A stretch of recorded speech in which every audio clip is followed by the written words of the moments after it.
before I crack on with this very fascinating topic about grown unschoolers, I want to extend a formal invitation to those of you who sometimes feel like you are getting dangerously close to burnout in your home educating lives.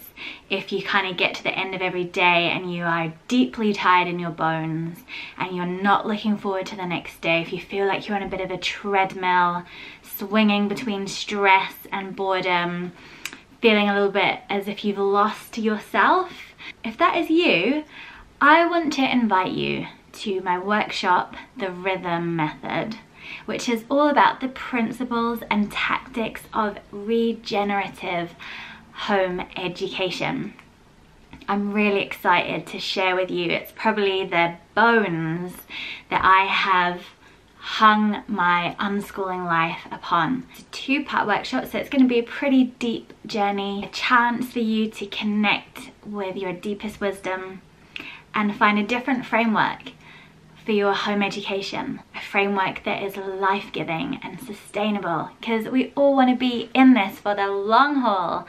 So see the description box for those details. I've loved hearing your responses to Charlie and Hannah and Jane, who I had over here on my channel last week.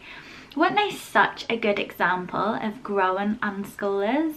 Some of you have been sharing across social media about how meaningful it was for you to hear from them. And you know what? It's really important, if you are an unschooler, if you've chosen a lifestyle that is so radically different to the normal, it's important to look for ways to celebrate and get excited about the choice you have made.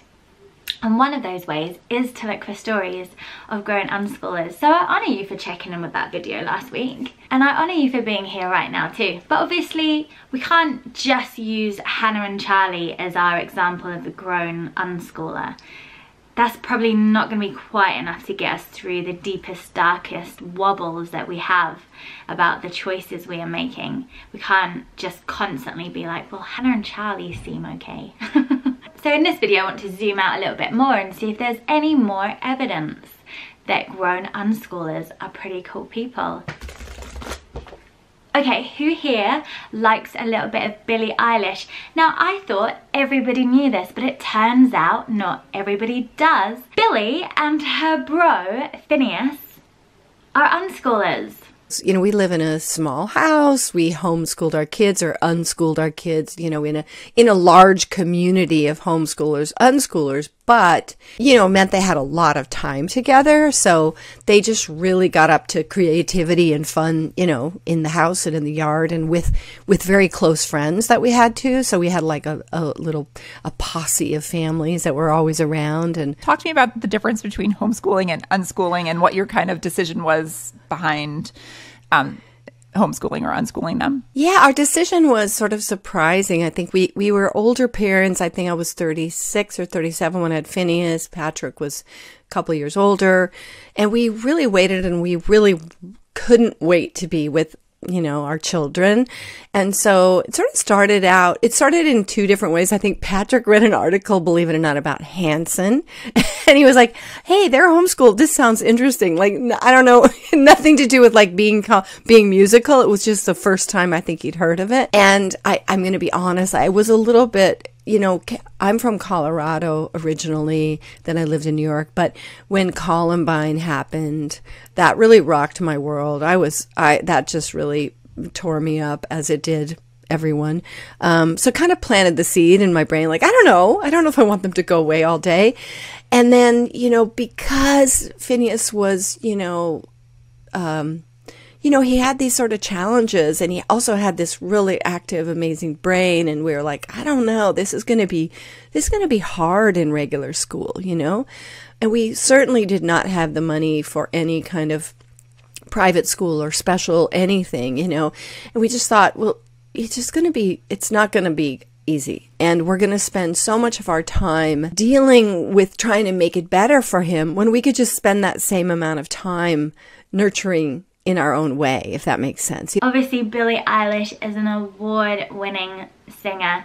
The music she produces with her brother is totally genre-busting. They've constantly topped the charts. They've headlined at Coachella this week. They are pushing the boundaries of modern music. I believe that is a direct result of growing up outside of the box, being able to just fully express with total abandon the truly imaginative and complex nature of the human spirit. So now when you're having a bit of a wobble, you can say, well, Hannah and Charlie and Billy and Phineas seem kind of cool. Wait, there's more. The wonderful Professor Peter Gray, author of Free to Learn, a book that I 10 out of 10 highly recommend, pulled together a little bit of a survey of grown unschoolers in 2016, and I wanted to share a little bit of that information with you. It's a really cool small study for you to dip into every now and then when this choice is perhaps feeling a little bit hard. So let's take a look. There were 75 adults, 58% of the fully unschooled kids went on to uni or are currently working on a degree. A higher percentage went on to higher university than the average member of society. And they asked some questions about their experience. So participants reported remarkably little difficulty academically in college. Apparently the lack of an imposed curriculum had not deprived them of information or skills needed for college success. Most perceived themselves to be an academic advantage compared with their classmates because they were not burned out by previous schooling. They had learned as unschoolers to be self-directed and self-responsible. A number of them reported disappointment with the college social scene. They had gone to college hoping to be immersed in an intellectually stimulating environment and instead found their fellow students to be more interested in frat parties and drinking. The survey goes on to ask what the main advantages for unschooling were. They all in various ways wrote about the freedom and independence that unschooling gave them. 70% of them mentioned that it turned them into highly self-motivated, self-directed individuals. But really importantly, when they were asked whether they would unschool their own children, 78% of the fully unschooled adults said yes, they would. And only 4% of the fully unschooled adults said no. This to me feels like a really significant number for a lifestyle that is so different to the normal way of doing things. I think it should be a huge encouragement to unschoolers out there that we have such a high majority of this study wanting to live the same way with their own children. So it's just a little video from me today, mostly wanting to encourage you to open up and bring some intention to drawing to yourself the things that you need to get you through a wobble. Looking for stories from grown unschoolers can really help you to stand strong, particularly if you don't have many examples of grown unschoolers around you.